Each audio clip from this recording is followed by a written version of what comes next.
Episode ini adalah bagian dari tantangan 30 hari bersuara 2023 yang diselenggarakan komunitas The Podcasters Indonesia. Halo, ketemu lagi dengan saya Rijo Tobing dari podcast Randomness Inside My Head. Tema hari ini yang diberikan adalah tentang gelombang. Kalau ngomongin gelombang kayaknya fisika banget ya. Tapi beberapa tahun yang lalu saya pernah menulis sebuah cerpen tentang gelombang yang saya sebut gelombang one. Saya akan memberikan beberapa sinopsisnya buat kamu, termasuk cuplikan dialog yang terjadi di dalamnya. Alkisah ada seorang mahasiswa yang direkrut untuk menjadi trainee di sebuah lab. Lab itu melakukan penelitian efek dari musik terhadap makhluk hidup. Jadi ada hewan, ada tumbuhan yang menjadi anggota dari control groups yang lagi diamati. Nama rekruternya adalah Nuri dan Rohlan, sedangkan nama si tokoh akunya tidak disebutkan. Jadi Nuri dan Rohlan ini melakukan penelitian efek dari musik terhadap tanaman jagung. Tanaman jagung ini yang sedang diteliti. Mereka melakukan percobaan tangga nada mayor dan minor, diatonis, pentatonis, dan selama melakukan penelitian, si tokoh aku melihat ada perubahan dalam dinamika hubungan antara Nuri dan Roland. Sebelumnya mereka adalah pasangan kekasih yang saling mencintai, tetapi lama-kelamaan mereka berubah menjadi saling sinis, saling nyinyir satu sama lain, sampai suatu ketika Nuri ditemukan terbujur kaku di ruang tidur asisten lab. Iya, dia meninggal dunia. Tokoh si aku ini sangat kaget karena dia tidak menyangka seniornya itu akan meninggal begitu saja. Apalagi Roland yang adalah kekasih Nuri terlihat sangat terpukul. Dia memukul-mukul tuts piano dengan penuh emosi sehingga rangkaian musik yang memekik berpadu dengan suaranya yang melolong parau, menyayat hati semua orang yang terpaku di tengah lab yang sepi, mencekam entah karena apa. Nah, setelah kematian Nuri, Roland pun menghilang. Tokoh si aku bertekad untuk melanjutkan penelitian yang dimulai oleh dua seniornya itu walaupun tidak ada orang yang peduli dengannya di lab itu, termasuk si profesor. Sedangkan Nuri yang sebatang kara dikremasi dan abunya ditaruh di sebuah pot kecil berwarna abu dan biru yang diletakkan berdampingan dengan sederet penghargaan yang diterima oleh profesor. Semakin lama sih aku melakukan penelitian sendirian, dia semakin yakin ada sesuatu atau seseorang yang tinggal di ruang ventilasi di atas lab. Ruang ventilasi lab itu berada di lantai kesekian dari sebuah gedung tinggi dan hanya ada ruang setinggi 12 cm yang menjadi sela antara tingkat itu dan tingkat di atasnya. Tapi kemudian suatu malam dia mengadukan suara-suara yang aneh yang dia dengar kalau malam-malam bekerja ke senior yang lain. Terus kata senior itu, nggak mungkin tikus, space di atas kan sempit banget. Terus kata senior yang ada yang lain lagi, kamu ngedengarnya biasanya jam berapa? Sekitar jam 11 malam kak, kata si aku. Kamu ngehayal kali, kamu ngelindur karena terlalu capek. Ya udah nggak usah tinggal di lab sampai larut malam, kamu nggak punya kehidupan lain ya. Terus mereka menasihati si aku supaya jangan terlalu tegang setelah Nuri meninggal dan Roland hengkang begitu saja. Baik-baik kuliah aja dan tinggalkan penelitian itu. Saran salah satu senior yang tadi bicara dengan si aku. Gajimu tidak akan di stop kok selama tidak ada permintaan dari Roland. Tapi si aku merasa kesal mendengar kalimat-kalimat yang diucapkan sama mereka. Karena mereka tidak punya integritas, tidak punya komitmen untuk bekerja dengan baik. Dia sangat membenci kelakuan seperti itu. Sehingga dia bekerja jauh lebih keras melanjutkan penelitian yang dirancang oleh Nuri dan Roland. Dia mengumpulkan data hasil observasi ke dalam tabel-tabel dan membuat diagram batang dari semua angka yang dia ukur. Dia nggak tahu gimana cara bacanya atau digunakan untuk apa, tapi dia ingin siap ketika Roland kembali suatu hari nanti. Nah, suatu malam, waktu si aku sedang begadang di lab, tiba-tiba dia berdiri dari kursi yang setelah diduduki selama 3 jam terakhir, menengadahkan kepala dan menghardik langit-langit di atas kepalanya. Hei, bisa diam gak? Apapun yang ada di atas sana berhenti bergerak sepersekian detik untuk kemudian kembali membuat gaduh. Derap langkah kaki seperti berkejar-kejaran diiringi dengan rentetan suara melengking yang membuat si tokoh aku otomatis menutup kedua telinga. Apaan ya? Tanpa pikir panjang, si aku mengambil sapu di pojok ruangan. Dia menyodok langit-langit keras-keras dengan ujung gagangnya, berharap tikus atau apapun itu akan berhenti mengganggunya. Tapi suara-suara itu malah tambah menjadi-jadi, dan sayup-sayup dia mendengar namanya dipanggil dari balik langit-langit. Si aku mengambil sebuah tangga yang teronggok begitu saja di gudang. Dia menggotongnya kembali dengan terburu-buru tanpa mempedulikan tumpukan buku dan alat tulis yang dia senggol waktu lewat sambil membawa tangga. Tangga itu tidak seberapa tinggi, tapi cukup untuknya mencapai permukaan kipas ventilasi besar yang terletak di tengah langit-langit ruang lab. Selama beberapa menit, si aku berdiri gemetar di kaki tangga, mempertimbangkan apa yang harus dilakukan. Lab punya penyejuk ruangan, tapi kipas ventilasi itu selalu menyala 24 jam dalam sehari. Dulu dia hanya mendengar suara angin berdesau bergemuruh, sekarang bahkan derap langkah manusia pun sepertinya terdengar. Dia perlahan-lahan menaiki tangga dengan mengepit sapu di ketiaknya. Dengan takut-takut dia mengulurkan kedua tangan ke arah penutup kipas ventilasi itu. Dia sudah mencengkram kisi-kisi yang terbuat dari plastik untuk membukanya ketika tiba-tiba jari-jari berkuku hitam terjulur dan menyentuh punggung kedua tangannya. Si aku berteriak dan kehilangan keseimbangan. Tapi dia masih hidup karena terjatuh di atas meja kerja Roland, sementara tangga yang tadi dia naiki terguling dan tergeletak di lantai. Dia mengerang kesakitan dan segera mundur ketika melihat jari-jari itu terselip di antara kisi-kisi penutup kipas ventilasi. 10 jari tangan yang kisut dan kotor dengan kuku-kuku berwarna hitam. Aku menutup mulut dan menahan mual yang hebat. Si aku bertanya pada dirinya, apa itu gerangan? Dari rongga kosong di atas kepalanya terdengar suara mendesis kencang. Apakah makhluk itu sedang memanggilnya? Si aku tidak mampu bergerak, seperti tersihir.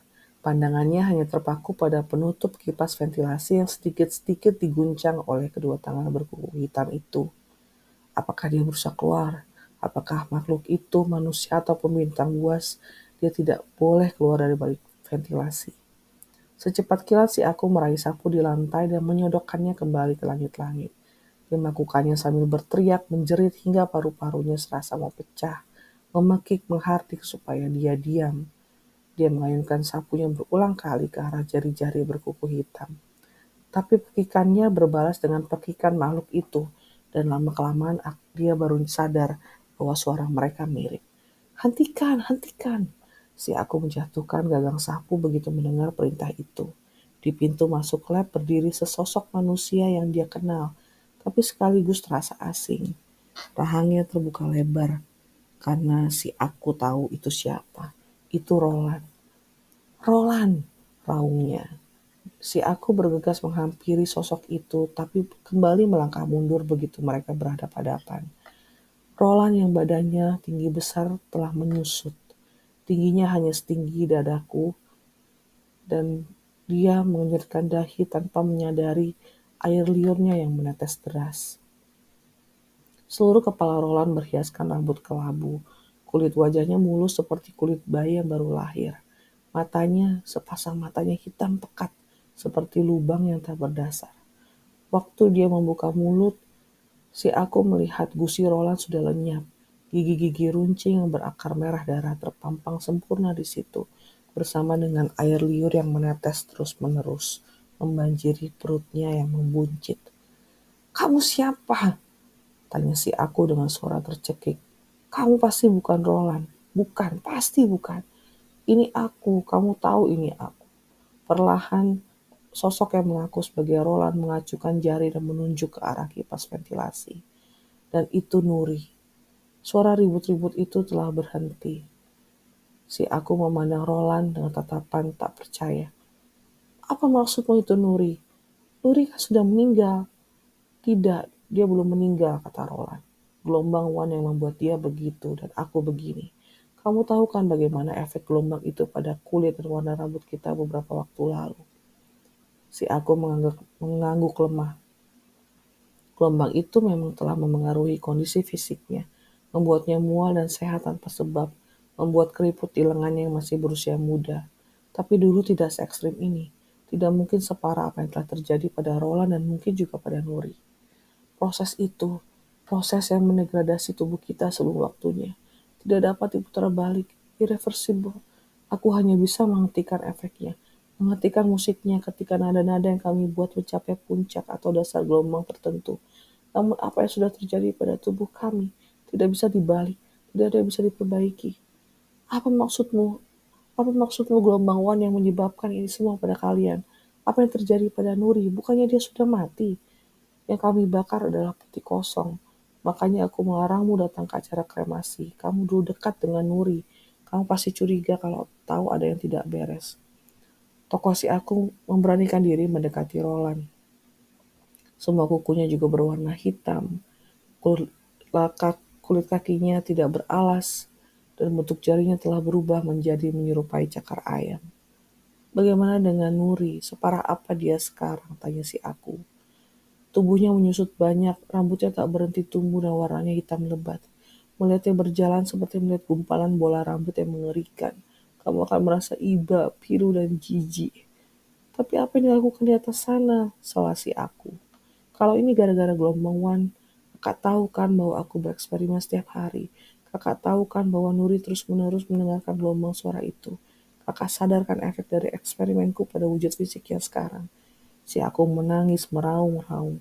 Semua kemungkinan terburuk melintas di benaknya. Kemungkinan yang dia sendiri tak berani pikirkan.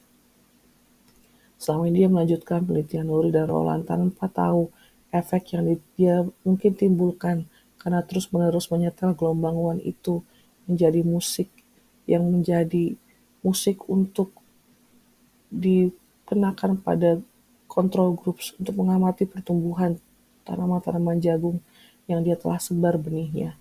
Tapi si aku tidak tahu bagaimana efeknya itu pada Nuri yang hidup di atas ventilasi lab itu. Aku tahu, aku sadar betul, kata Roland, tapi tidak ada yang dapat kami lakukan untuk menghentikanmu. Aku masih terlihat cukup normal, aku masih bisa membaur dengan identitas baru. Tapi Nuri, tidak ada tempat, tidak ada orang yang akan menerimanya. Nuri harus tetap di lab ini, di sini dia aman. Profesor sudah bersumpah padaku, dia akan menjaga Nuri seumur hidupnya. Sampai kapanpun, bagaimanapun keadaannya. Si aku meraung-raung lagi seperti orang gila. Kakak gila, kakak percaya saja pada janji profesor. Bagaimana dengan Nuri? Kemudian, bagaimana dengan kakak? Bagaimana dengan aku? Sudah kubilang kami tidak mampu menghadapimu, kata Roland lagi. Setiap malam kami juga menunggu kamu pulang supaya kami bisa turun ke bawah. Maaf, oke, maaf kami tidak bisa memberitahumu lebih awal. Apakah profesor tidak bisa melakukan suatu? Desak si aku. Bagaimanapun juga gelombang Wan adalah hasil penelitiannya. Kami baru meneliti gelombang itu selama 1 tahun terakhir. Masih banyak misteri, masih banyak hal yang kami tidak ketahui, banyak rahasia yang belum terpecahkan. Profesor juga sudah kehilangan akal saat berusaha menyembuhkan kami.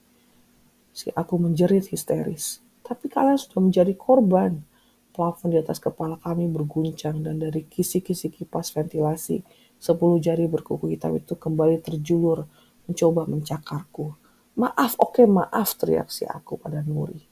Kedua tangan keriput itu terkulai, berhenti membuat suara ribut yang membuat kepala si aku berdenyut tak karuan. Roland menatapku nanar. Sesaat kemudian, Roland menongak ke atas dan berdesis kencang, mengeluarkan suara seperti ular. Dari atas kami ada balasan. Mulut si aku menganga melihat kedua seniornya berbicara dengan bahasa mereka sendiri. Dengan bahasa ular, reptil yang dikutuk untuk melata dengan perutnya. Mereka bukan lagi manusia. Si aku perlahan-lahan mundur teratur dan lari terbirit-birit meninggalkan lab. Dia tidak menoleh ke belakang sekejap pun sampai tiba di stasiun kereta yang akan membawanya pulang. Orang-orang menatapnya kebingungan, mengira dia hanya satu dari sekian banyak pemabuk yang memadati stasiun sebelum kereta terakhir pada malam hari itu melaju.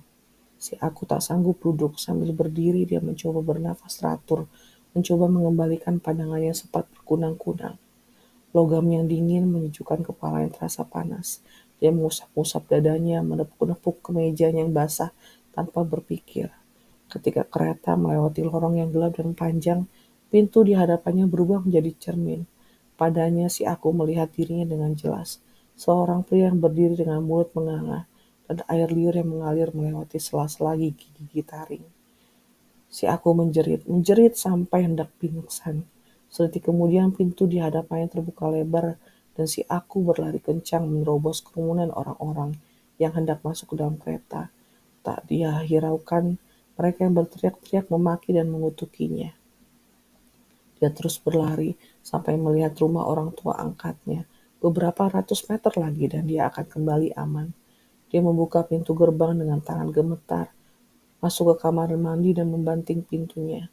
Bergegas berdiri di bawah pancuran dan menggosok tubuhnya sekuat-kuat tenaga dengan kuku-kuku yang entah sejak kapan menjadi lebih panjang dan runcing. Dia menutupi seluruh jengkal tubuhnya dengan sabun, berharap dia akan terbebas dari mimpi buruk, dari kekotoran, dari perasaan muak yang dia rasakan saat menatap Rola dan membayangkan kondisi Nuri. Setelah selesai mandi, dia berdiri di hadapan cermin, meraih pisau cukur untuk mencukur jambang. Sesuatu yang dia lihat sekilas pada cermin membuat jantungnya berhenti untuk sekejap. Dia memutar punggung sedikit dan matanya terbelalak melihat helai-helai berwarna hitam mulai memenuhi bidang itu. Matanya terpaku memandangi ujung-ujung rambut yang tumbuh. Gerakannya meliuk-liuk melintasi semua lekuk tubuhnya di bagian belakang sampai mencapai tumit. Tumbuh dengan sangat cepat seraya dia berdiri mematung. Takut-takut dia mengalihkan pandangannya kembali ke cermin. Wajah yang muncul di situ tak dia kenali. Seluruh permukaannya tertutup rambut. Tak ada satupun pori-pori yang terlewat. Sambil menjerit dia mengayunkan pisau cukur ke sana kemari, mencoba menghabisi, menebas batang-batang rambut yang tak berhenti memanjang. Dia bernafsu memusnahkan penyakit laknat yang menyerangnya saat ini. Penyakit gara-gara gelombang One. Penyakit gara-gara gelombang yang ditemukan profesor. Gara-gara gelombang dengan berbagai titik di dasar dan di puncaknya. Yang mengakibatkan efek berbeda-beda pada setiap makhluk hidup yang mendengarnya. Berjam-jam dia menghabiskan waktu untuk memberantas rambut-rambut yang tumbuh dengan pisau cukur, sampai seluruh permukaan putih di dalam kamar mandi itu berubah menjadi hitam. Sampai orang-orang di rumahnya berhenti menggedor pintu karena dia tak kunjung memberi jawaban. Dia tahu dia tak pernah benar-benar peduli, tak pernah ambil pusing apakah dia masih hidup atau sudah mati. Akhirnya pisau cukur itu kalah, si aku telah kalah. Sekujur tubuhnya kembali invasi oleh rambut lurus dan halus. Darah berwarna merah terang perlahan-lahan menetes ke lantai, membentuk banyak kolam kecil dan genangan di antara gumpalan-gumpalan menjijikkan berwarna kelam. Ya, sekian cerpen tentang gelombang One. Jadi ceritanya itu gelombang ditemukan oleh seorang profesor dengan berbagai titik di dasar dan di puncak gelombang. Tahu kan gelombangnya bentuknya ada bukit, ada lembah gitu, yang ada efeknya ke makhluk hidup yang mendengarnya. Di percobaan itu yang menjadi korban adalah Nuri, Roland, dan tokoh si Aku yang adalah trainee di lab itu. Kalau kamu punya pendapat soal cerpen ini, boleh deh email ke saya randomness.inside.myhead@gmail.com atau main ke Instagram saya ya, randomnessinside_myhead. Sampai ketemu di episode berikutnya. Bye bye.